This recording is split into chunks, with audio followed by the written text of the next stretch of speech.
No, I'm on a podcast now, thanks.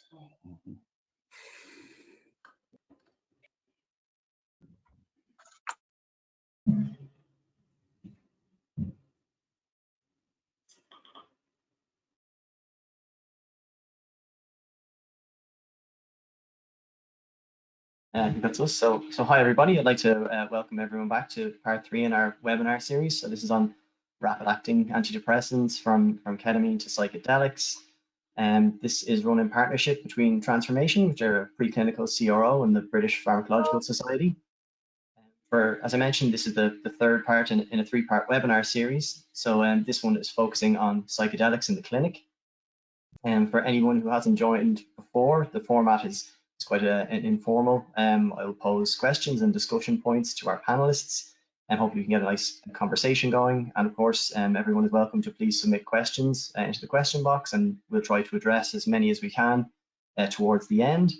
My name is Fionn Dunphy-Doherty. I'm a senior scientist with Transformation. And then I would just like to move on to introduce our 3 very excellent panelists who kindly joined us for today. First off is Professor David Nutt from Imperial College London. He's the chair of drug science. He's the chief research officer with Awaken Life Sciences, among many other things. I could go on, but we just have the hour today, so I'll move on. Next is Dr. Ellen James, who has her PhD and postdoc also from Imperial College, has over 10 years experience in drug discovery and pharma in both the non-clinical and clinical research settings, and is currently the director of R&D at Small Pharma, who are a significant player in the psychedelic space, looking at short-acting medicines. And then finally, our third panelist is Dr. Henry Fisher, who earned his PhD at the University of Oxford. He's worked with the Beckley Foundation and is the co-founder and CSO of Clerkenwell Health, which, correct me if I'm wrong, is Europe's first commercial facility for psychedelic drug trials. So I'd just like to welcome you all and thank you for taking the time today to speak to us. So I tend to start these things with quite a broad and open question. So I guess just in general, by what we've seen in the clinic so far already with psychedelics, kind of what have you been most impressed with, or what have you, kind of what have you been most impressed with, or what has been shown in the clinic so far? So maybe Professor Nutt, if you'd like to kick us off. Well, I've been impressed by how remarkably powerful psilocybin certainly so far has been shown to be in treating depression, whether it's resistant depression or whether it's end-of-life anxiety and depression, or in our recent trial, whether it's even people who haven't come off other antidepressants. So it works very fast. It affects pretty much there within a day. It's more powerful than any other single-dose treatment we've ever seen, including ECT, including ketamine. And the effects are relatively enduring. So my own view, and I'm obviously biased, but it's certainly, I think, the biggest step forward in psychiatry in 50 years. Great. And Dr. James, you're kind of, what have you been impressed with, or? Well, other than what David said, and the work that Imperial have done has paved the way certainly for the research we're doing.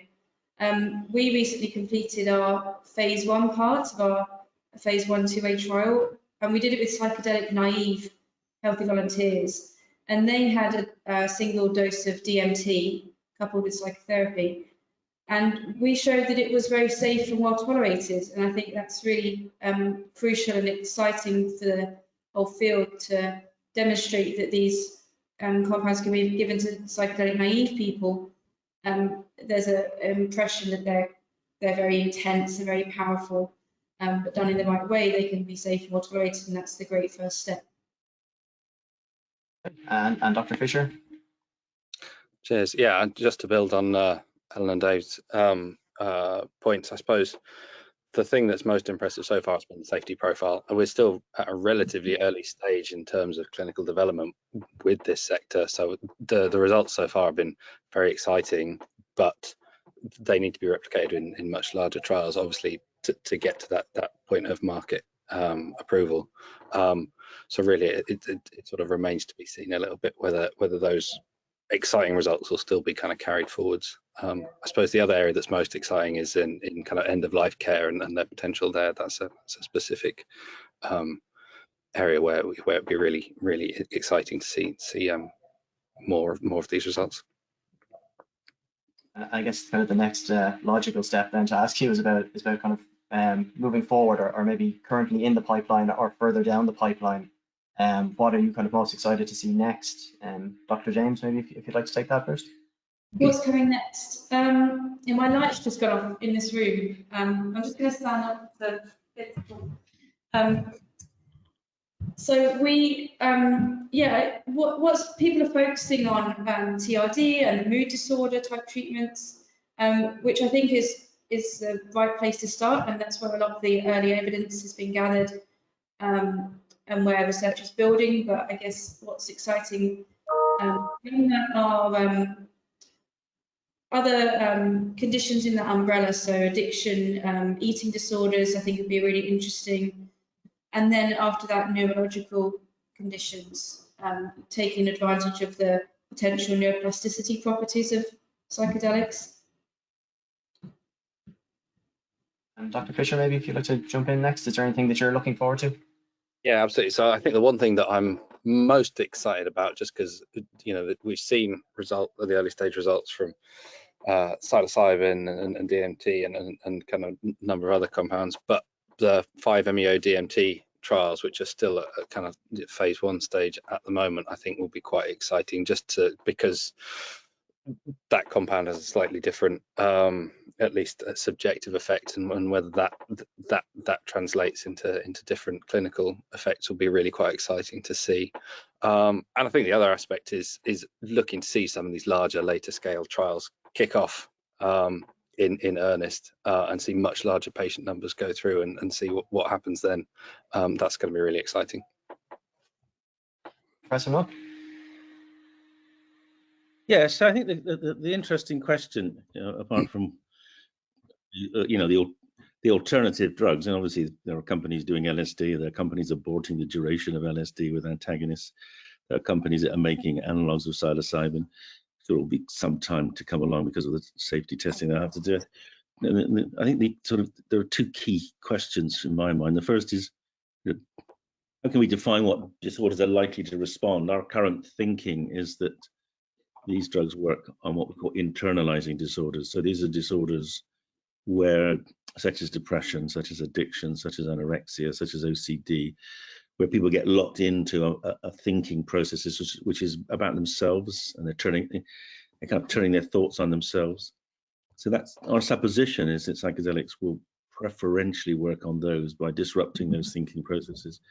But that's yet to be absolutely sort of proven. But then the other really big question, in some ways the bigger question, is how you maintain efficacy in the long term, because the majority of people get a benefit. Pretty much everyone gets a benefit, but over 3-6 months, for the majority of people with depression, the effect wears off. And we don't know why that is, but we presume it's got something to do with the fact that depression is some kind of internal brain state which is always trying to impose itself on the brain. So how we maintain the value that we see so quite dramatically with the acute administration of drugs is a big challenge. And it's also a very, very expensive challenge as well, because those trials will need to be run for months, or maybe up to a year. They can be really costly, and I'm not sure companies are going to afford to do it, frankly. So I think we probably need more government or research council investment to try to optimize how best to stabilize the improved mood state. So Dr. James, you've mentioned already kind of some other disorders that can be treated. I guess that was the next point I was going to move on to. So outside, there's been a lot of focus on psilocybin and depression and different forms of depression. So kind of you have touched on it, but is there any other kind of conditions in particular that you think will be treated, or either currently are under investigation or in the future will be investigated with psychedelics? Other than the ones that are already in development, I think the eating disorder area would be really interesting. I think, like David said, it comes under that umbrella where we see the most potential for psychedelics. But there is a study at Imperial looking at anorexia, which I think will be fascinating, a really hard population to do research with, and I think, yeah, I'm looking forward to seeing how that progresses. And then some other interesting ones like chronic fatigue syndrome and rare headache disorders, I think will be interesting as well, just to take advantage of the neuroplasticity and the neuroregeneration properties that these drugs might have, and whether you need to have the psychedelic at the high dose level, that how we're using it, or whether it can be used at sort of sub-psychedelic doses, will be interesting to find out. Dr. Fisher, anything that you can see coming? Yeah, so I suppose instead of looking at kind of specific indications that we maybe could focus on next, I suppose the most exciting thing about psychedelics, and it kind of, you know, points to that, what Dave was saying about how we understand their mechanism of action. It's essentially their transdiagnostic potential. You know, a whole range of mental health conditions overlap, and there's a huge amount of comorbidity, and if we can actually develop these interventions to target some of, you know, the underlying root causes that then express themselves in different ways, whether it is in depressive symptoms or anxiety type symptoms or addictions, then, you know, we can essentially create treatments that allow allow us to kind of treat across a kind of whole range of conditions in real life. There is that comorbidity where at the moment you just kind of have to use a bag of different medications to treat each one, and it would be nice to have an alternative. I suppose there's also kind of take the premise that psychedelics can augment psychotherapy across a whole range of indications. Then the question becomes less about what else can they potentially treat, but where do we draw the line in terms of potential risks? So what are the conditions that we can't go near because of their risks to, you know, induce psychosis or whatever it might be, and maybe that's a different way to look at it as well. But of course, the big challenge is, and you know, we've been working in this transdiagnostic, or treating the syndrome rather than the symptom, rather than treating the diagnosis space, for at least 20 years, since Tom Insel brought in the RDoc, and regulators have just refused to accept it. That is the problem. You know, we might discover that these drugs are brilliant at breaking down depressive thinking and everything from end of life right through to adolescence, but until we get a regulatory reform that allows us to get a license for a particular symptom cluster rather than a disorder, we're not going to go anywhere. So yeah, in the end, I suppose what we'll probably find is that clinicians will use it. They will kind of subtly manipulate the diagnosis so that they get as many people into the treatment as possible. But it'd be much more sensible if we could use the psychedelic revolution to revolutionize regulatory processes as well. And you touched on earlier kind of just this idea of kind of new compounds or altering compounds, the psychedelic compounds that already exist. I mean, in terms of how effective do you think that would be, or do you think that that's going to be the way forward, as in kind of moving away from classic psychedelics? Yeah, there are several. Well, I mean, there are a couple of themes which have been developed. I don't know if you touched them on them in your previous sessions, but so there's one theme which says, oh my God, psychedelics stimulate the 5-HT2B receptor. Oh my God, we're going to get valvulopathies and pulmonary hypertension. Therefore, we must make new compounds which don't do that. To which my reply is, well, if I'm only giving it once a year, it's not very likely that my 2A, 2B agonist is going to cause pulmonary problems. But, you know, clearly there are companies that are definitely going down that route, and they're kind of making the field a little bit more uncertain, you know, because people now get worried. And then you run into the question of microdosing. Well, taking a tiny dose and then potentially a non-detectable dose of a 2A agonist over the time cause problems. I suspect we won't, but there are 2B agonists. Sorry, would, you know, I suspect it won't. But again, so I think there's sort of, it can see the commercial incentive for magnifying the potential harms of these drugs on the heart. That's the first thing. The second thing, of course, is the IP around them. I mean, no one knows I'm not even sure small pharma know whether you can actually get IP in this field on a compound that's been known for 100 years. It's a, I don't know if you know, Fionn, but there's been a really major challenge to the concept of psilocybin polymorphs, and it's unclear to me now whether it's possible to actually patent any form of psilocybin. I don't know.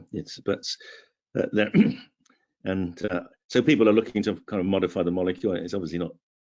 There's not a lot of spaces around a psilocybin molecule to modify it, but what we do know that you can modify it because it's been modified in nature, and you can clearly get compounds that are active. So it's quite likely that people will work in that space, but whether they'd be any better, whether they'd be more selective, I don't know. They'd just be a damn sight more expensive to get to market, but I guess that will happen.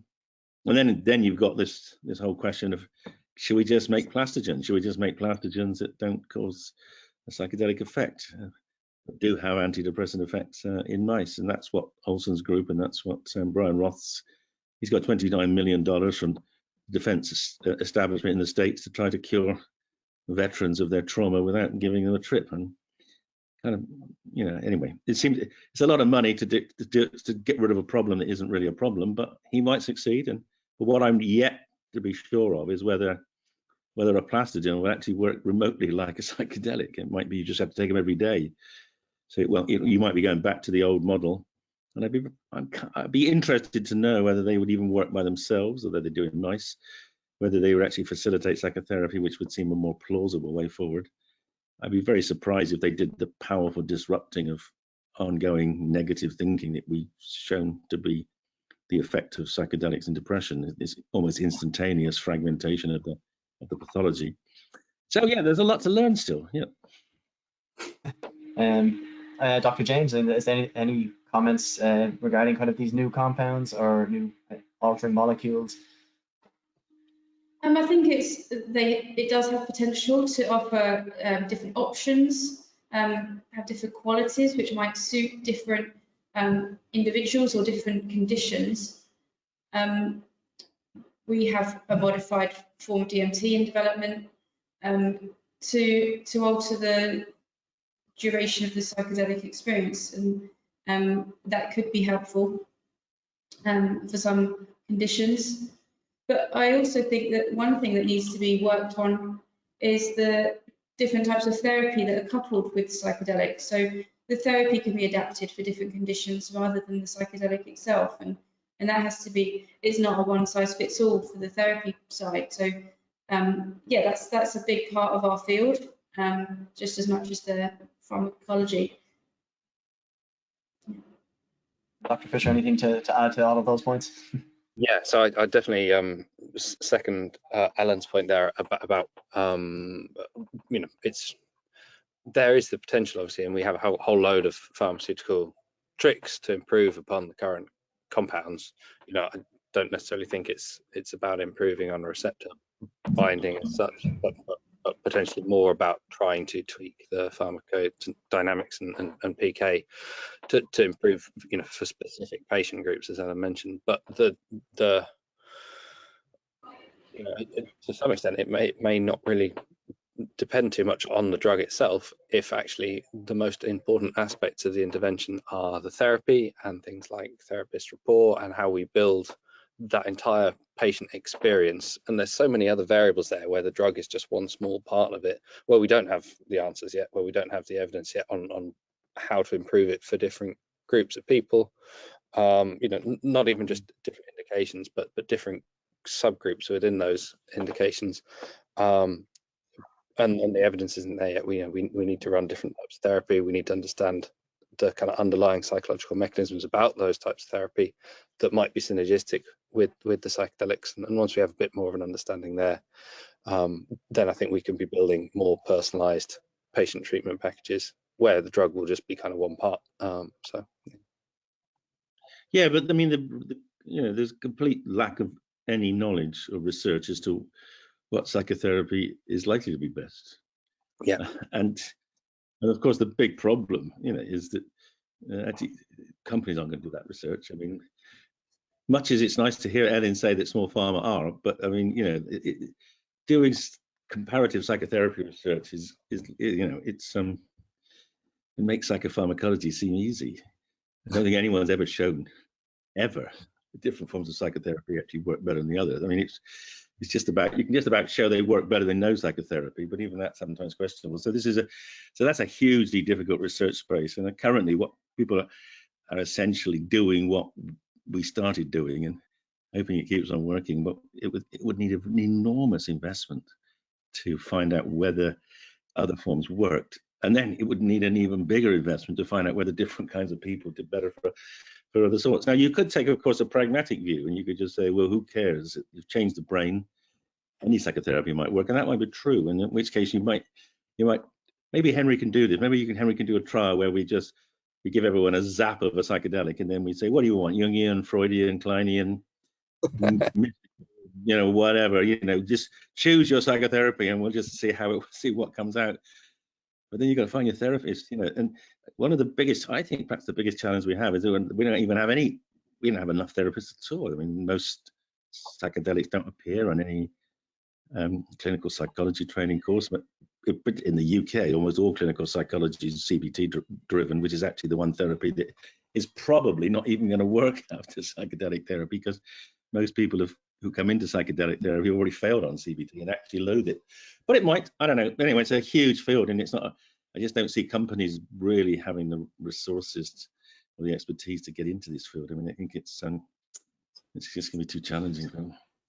Yeah, I think that's definitely the challenge there, when the companies are focused on the drug, and that's where the money is going into. How can you fund the research into looking at different types of therapy, or even the other elements of setting? It's going to be a challenge. But yeah. Something interesting came out of the recent conference in London, which was the LSD study, which was done in Switzerland by Lectie's group.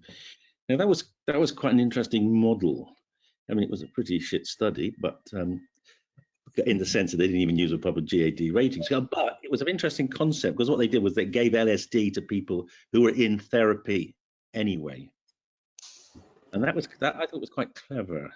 So they basically took people who were in long-term therapy, and the therapist just referred them for 2 LSD sessions, and they then they got the LSD, and it seemed to add to the value of what they were doing already. And so that kind of real-world intervention, you got an ongoing therapeutic relationship. You zap it, promote things, G things up a bit with a psychedelic. That's an alternative strategy, and I thought that was quite clever.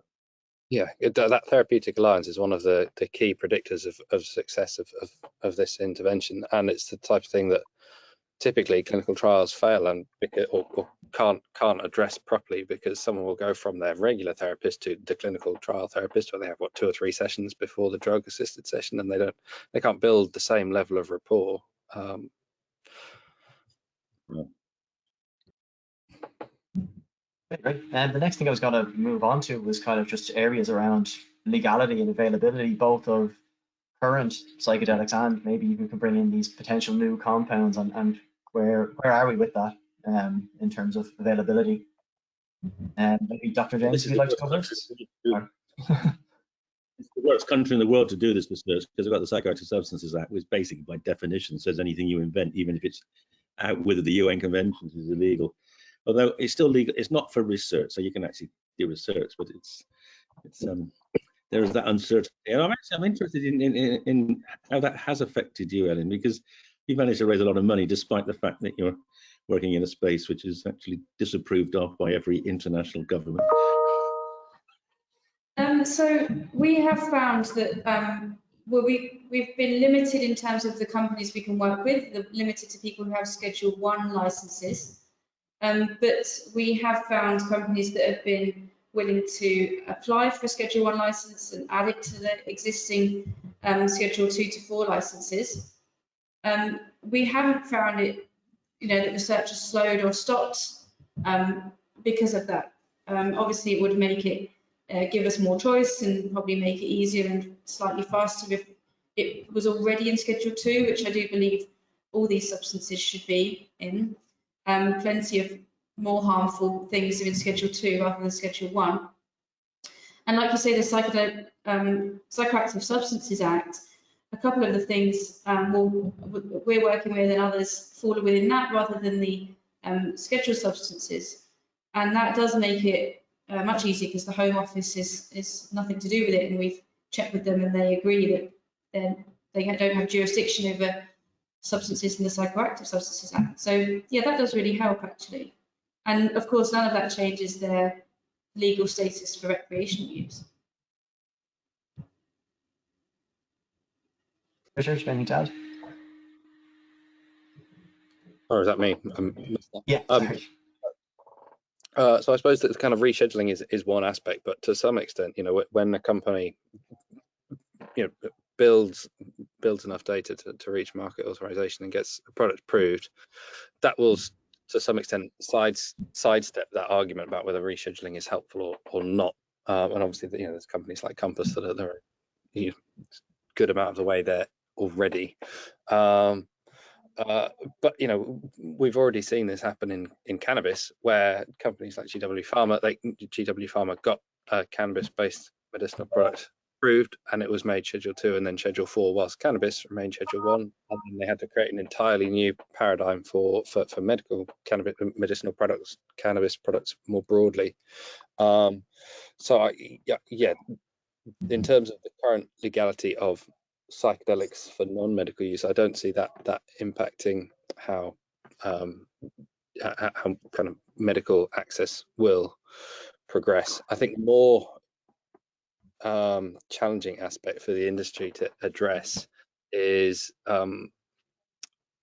what will happen when a drug does get approved, to integrate that intervention to broader mental health care in terms of access, because it's quite resource intensive and it's expensive, and there needs to be some very careful thinking on how that cost benefit analysis is addressed, because it won't just simply fall on side of psychedelics because they're that much better than everything else. There will need to be some balance, and there will need to be some way of delivering this kind of intervention in mainstream mental health care, which requires people to be trained, and it requires the appropriate settings.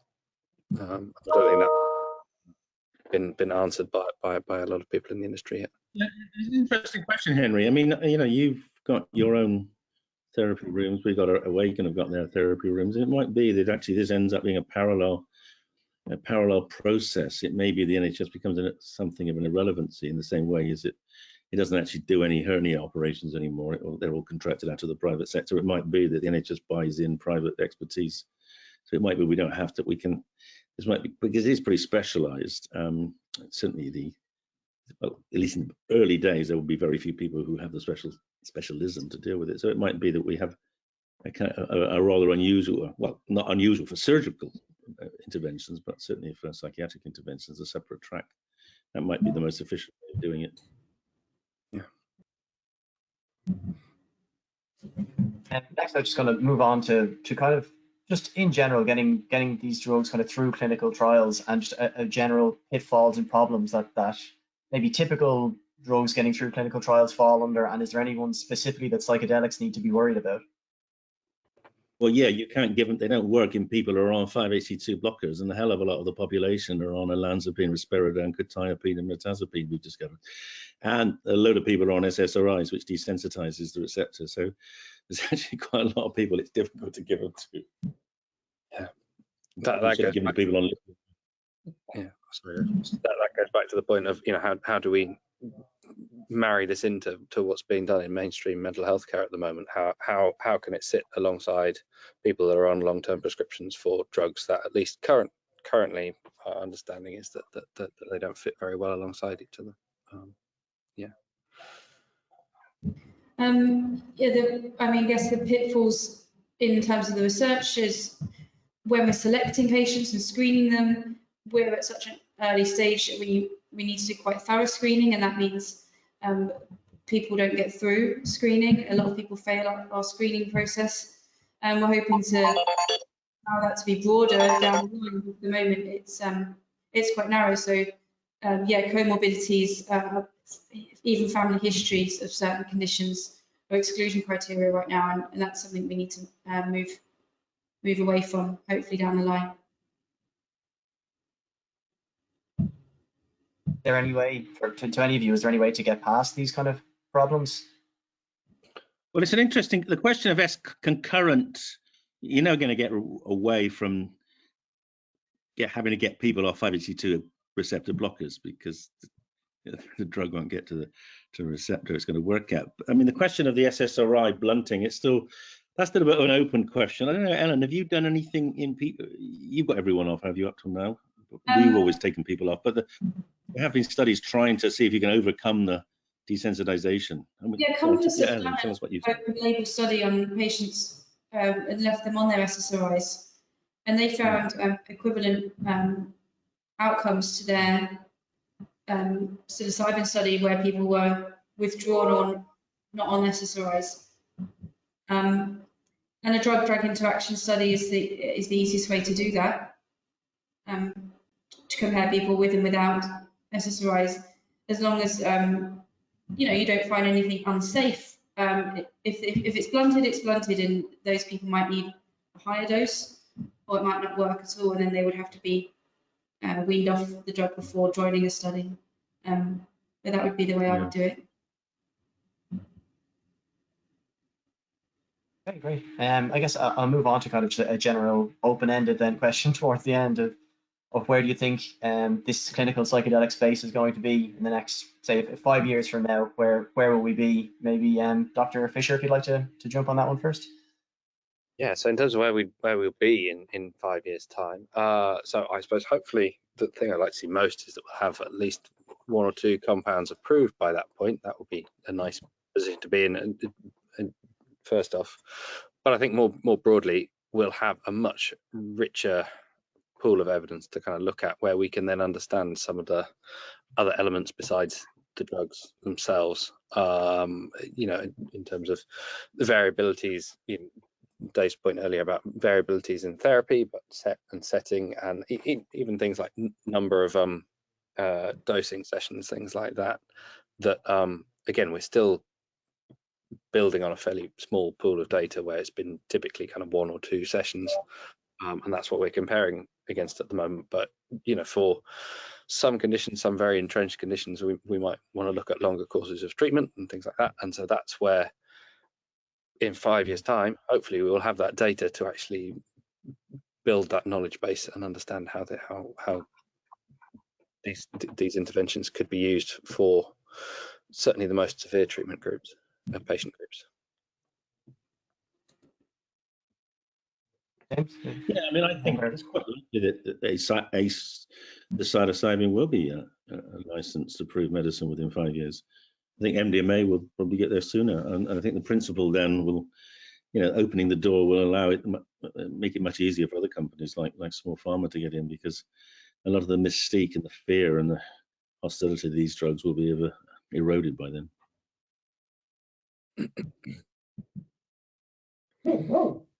Yeah, I agree with what both of the other two have said, and I think we're at a stage where there's a lot of hype but a lot of skepticism at the same time. So if we can get beyond both the hype and the skepticism, then we'll be a better place for the whole field, and we'll all know what we're doing. The regulators will understand what we're aiming to achieve better, and everything will go more smoothly, I think, and that will help everyone's research. Great. I would move on to some questions maybe that have been asked by the audience. And again, for anyone who's still watching, please feel free to ask a question. So one of the first ones here is somebody said that they're worried when they hear the term well tolerated, as mentioned during trials. So what major adverse effects can you expect from the clinical use of psilocybin, or feel free, I suppose, to expand that out to other psychedelics? Well, there's one really important thing to say, and this is critical. A trip is not an adverse effect, right? To be absolutely clear. And that's something we had to establish with the regulators, because there's this tendency for anything that happens after you're given a drug to be seen as, but obviously it's kind of stupid. It's like, we'd like be saying, cutting through the skin is an adverse effect of surgery. I mean, the reality is the trips are necessary. They're part of the experience, at least as far as we know at present. So then when you look beyond that experience, well, there's very little, slight rise in blood pressure, The biggest problem we've had with psilocybin is headaches, usually within that lasts between about 5 and 24 hours. Occasional migraineurs might have a longer effect. And so we've done 80 patients, we've done 200 normal volunteers. We've had almost very, very little in the way of any enduring effects at all. James? Yeah, similar from us. Well tolerated is a kind of technical term in trials, and it means that there was no serious adverse events, and all adverse events were mild and transient, and patients reported a good level of tolerability to the psychiatrist and therapist assessment. So yeah, I mean that's great news for us, and for all, I think David's right, all psychedelic substances under research are reporting similar things. And the other point to make is that because they're only in the body for a few hours, you don't have enduring adverse effects, you don't have enduring drug interactions. So in the long term, they do offer a real alternative to daily dosing of drugs, which might bind to cytochromes or to other enzymes. So yeah, issues of kind of cumulative effects don't need to be addressed when you're just dealing with single doses or intermittent doses. And the physical safety of these drugs, as it's just been said, is pretty well established. So that's not the concern here. The potential concern is any psychological kind of adverse events that might happen, and that can be addressed very effectively by the preparation for the patient. So again, it comes down to that therapy aspect and how a patient is being prepared. And again, in a real life setting where they might be actually being treated by their regular therapist, or in a setting that they're more familiar with, because it's it looks like a normal psychotherapy room rather than a hospital bed or wherever a clinical trial might be taking place. That's where again that they're being primed to have a more conducive, more positive experience. So. Ellen touched on it earlier, but it's important to say we currently exclude anyone with a history of psychosis or first-degree relatives with psychosis, just to be on the safe side. There are some anecdotal reports back in the 60s of psychosis being precipitated or initiated potentially by psychedelics. We want to minimize that risk. Okay, thanks. Another question that's come in is, could individual patient methods, such as maybe aggregated N of 1 with or without genotyping, or with or without meta-analysis or regression techniques, could they address some of the challenges of treatment personalization? I don't know who to address that to. Is anybody? Well, I'm happy to start. I mean, pharmacogenomics doesn't seem to play a big role in psychedelics, which is kind of interesting and reassuring and pleasant. At least not in terms of the kinetics or the subjective effects. Whether it has a role in the outcome has never been studied. I'd be surprised if it did, but it's possible.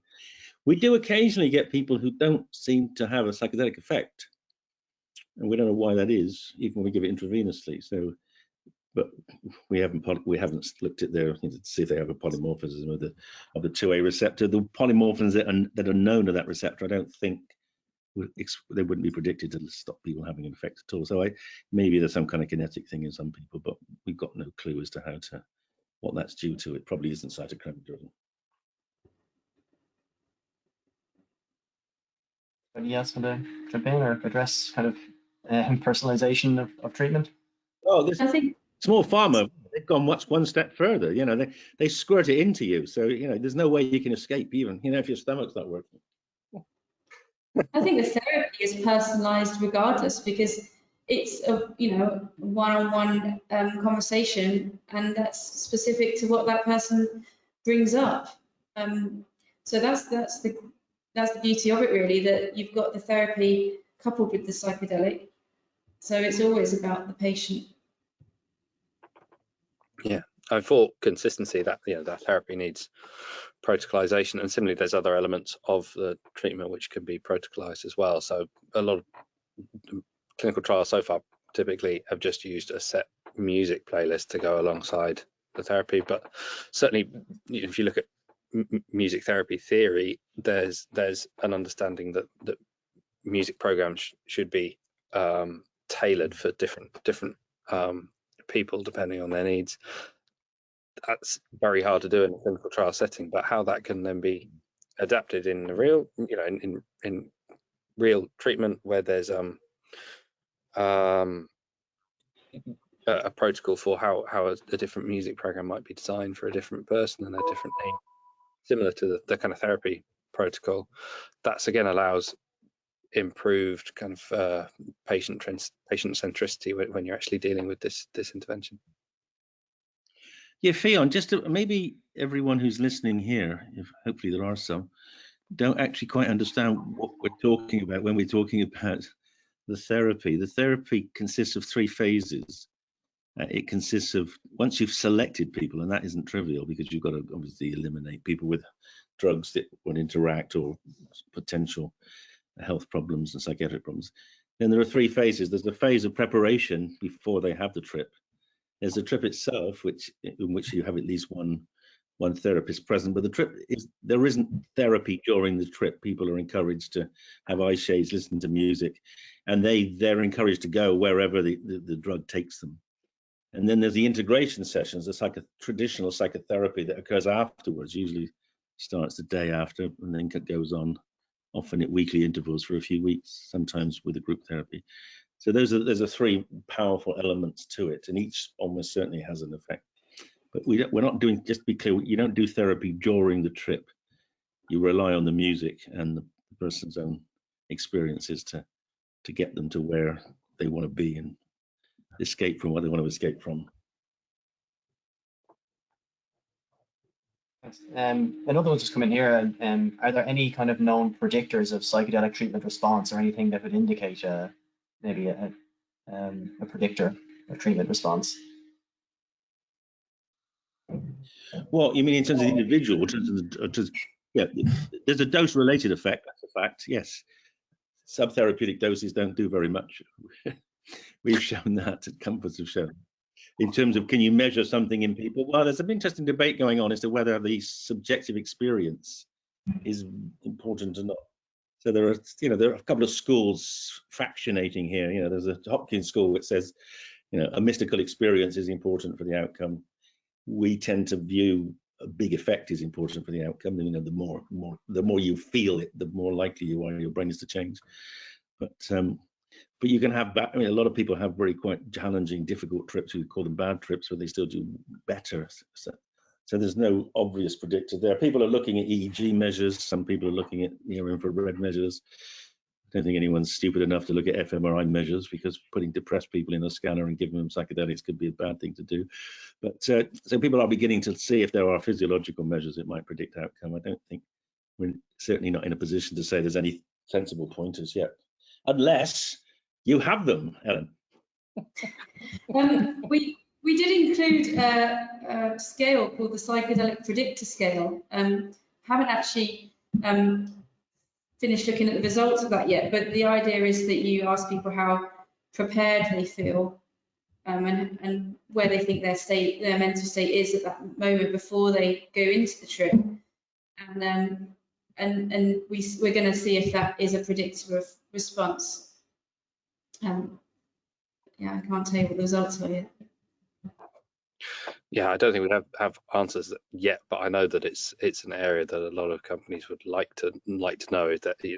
Are there some traits that would mean that some patient groups would be more responsive than others that they could then kind of tailor treatments to? I mean, there's some effects that, again, that there is increasing evidence for, one of them being expectancy. So if you think that you're going to improve and then you're given a psychedelic, then you tend to do better as well. But that, that to some extent needs deconvoluting from results, because it's a compounder rather than a treatment effect. So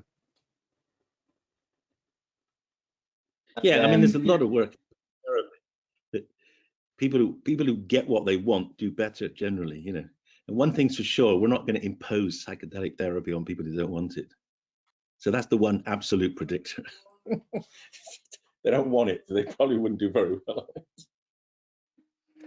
And yeah, just another one to it. Which of or do the panelists think is the best active placebo to use in these trials? That's a good question. It's a question whether or not they're even useful. Yeah, but there is, so what we did in our recent trial, it's a question of clinical equipoise really, and so what we did was, I think that we did what we think is the best thing you can do, which is basically give everyone psilocybin, but they don't know what dose they're getting. So, you know, everyone gets all the psychotherapy, so we gave a 1 milligram dose versus a 25 milligram dose. 2 people with a 1 milligram dose thought they had a trip. And, you know, history tells us people can think they're having LSD trips if they're in a group of people that are having a good time, you know, so there can be a subjective element to it. But in the end, you know, that was only 2 out of the 30 really thought that they were in the high dose group. So, but at least they did get everything else. And the danger of positive active placebos is they're twofold. One is, of course, it might be that the active placebo actually works, so it minimizes your effect size. And the other, if it has the opposite effect, it's like a nocebo. And then people say, well, you can't use that in the real world because you clearly showed a difference because your active placebo made them vomit or something. So there isn't a good answer. And it's right. There's no. I think we take any data, whatever weight, which you'll get it really. Yeah. I think the trial design has been proposed to kind of try and get around that program where you put an active placebo on one side and then just have a sugar pill on the other, so that you can try and measure those nocebo effects against each other. But it's a difficult one where blinding is such a challenge with this group of drugs. Okay, yeah, another question. They're rolling in now. So one of the questions that came in is, since both psilocybin and DMT appear relatively safe and efficacious, where do the panelists see most opportunity for or advantages of synthetic psychedelics?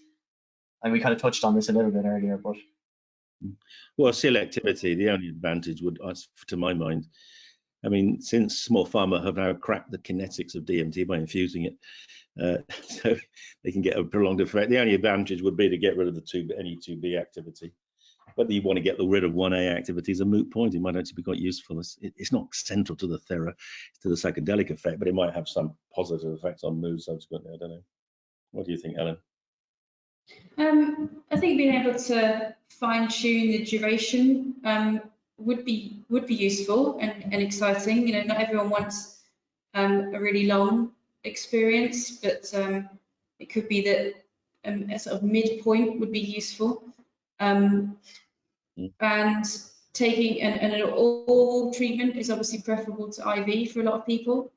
So there's some work to do there on modification. Yeah, so I guess I definitely second what Ellen's points there about trying to tweak the PK and try and get drugs that act within the therapeutic window for the longest time you can, or not necessarily the longest time, for the specific period of time that you're looking to design for, with then a kind of minimum amount of time required afterwards for the drug to kind of wear off, so that it'd be nice if someone could go in, have a therapy, and then walk out without having to have that kind of period where they're returning to baseline, unless we find out that actually that period of time is useful for them to kind of put themselves together again. Of course, there are these two competing theories. There's a kind of our theory, that psilocybin 4 to 5 hours is the right time to immerse yourself in your past and work out what your new present should be. We quite like small pharma's approach, which is basically shake the brain up for 10 minutes and see if it comes down in a better shape. And it might be that works too. I mean, I don't know. Are you doing different durations of infusion? And are you actually going to go for the slightly longer one than our DMT experiments? With DMT itself, at the moment we're sticking with the same time, so it's about 10 minutes. Yeah. But our pipeline products may change that. I think there's a kind of interesting question. Their study is so vital, because this is really, because you're actually there, you haven't explained to them, Helen, how clever your design is. Shall I explain it to them? because they're doing a phase 1 depressed people as well, which is really clever, and they're going to get pointers to an effect in a phase 1, which I think is is very exciting, and I'm looking forward to that, because it will reflect on this question of whether a sort of a sudden shake of the brain is, to what extent that mimics the 5-hour immersion, and I'm looking forward to those results. Yeah, we've done the phase 1 part in psychedelic naive healthy volunteers, and now we're in a it's a phase 2A in patients with MDD.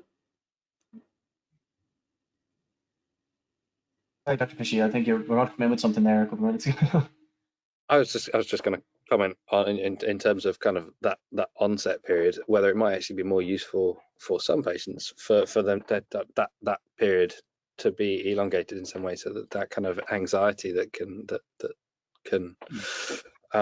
appear in some patients when the drug is starting to act, if that takes a longer time to for that effect to come in, whether that will reduce, and it might mean that they have an easier time of it. But, yeah, that's a good point. There is some anxiety in the come up phase. I mean, whether that's physical, there's a bit of tachycardia, a little bit of higher, blood pressure goes up a bit for reasons we don't fully understand, and so that sometimes people get a bit anxious at that point. Yeah. So maybe a slower ramp would minimize that. I don't know. Yeah, any reduction in peripheral effects that are just an unpleasant feeling would be certainly useful, but they're more minor points to kind of address than the kind of core points on efficacy. So. Somebody came in, I know we briefly talked about different conditions, but somebody specifically had questions about, do you think psychedelics would have a use with age-related disorders, like maybe things like Parkinson's or dementias? Well, I mean, I suppose a bit of neuroplasticity might help. There was a trial done in age-related memory impairment with a low dose, a MIDI dose. I think it was 25 micrograms of LSD.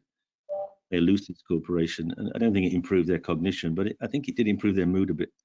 But you might have to take LSD for like 40 years to stave off Alzheimer's. That's what Hoffman did, and he lived to 101. So maybe it does work, but in that kind of one study. Dr. James, anything in on? UCL are kicking off a study with DMT to look at its neuroplasticity properties. So yeah, more research needs to be done. If they show something, then it has potential. I suppose there's a question there as well that in those kind of like cognitive disorders, there's still an element of impact on kind of mental health and depression there that affects a lot of people. And if you can improve quality of life with that group, again, it's a similar kind of question to treating people in palliative care and that group of patients. There's a huge unmet mental health need there that would improve their quality of life, where psychedelics may play a part. So yeah. There are challenges, if you're giving a drug that can increase confusion transcendentally, to a group of patients who might be more confused anyway. That needs some managing. So yeah. Maybe one final quick question that's just popped up. Professor Nutt, you mentioned some patients that report not experiencing a trip, but do any of these patients still report having a positive antidepressant response? No, that wasn't in our depression trial. No, that was. Okay. That was in our LSD when we gave it intravenously. It's kind of, we thought we absolutely guarantee everyone gets 75 micrograms of LSD. Give it all intravenously. 2 of them didn't have a trip. No idea why that was. You can, if you really try hard, there are tricks you can use not to have a trip. If you maximize sensory inputs, you can override some of the internal experiences, which is why we generally give people mass, because visual inputs are very dry. The visual system is such a driver of brain function, and that's also why we some of the music lists are sort of are also constructed to try to facilitate inner experiences. So if you fight those, if you actually keep your eyes wide open and do a lot of looking around and reading books and that, you can actually offset the effects quite powerfully. So it might be that some people do that.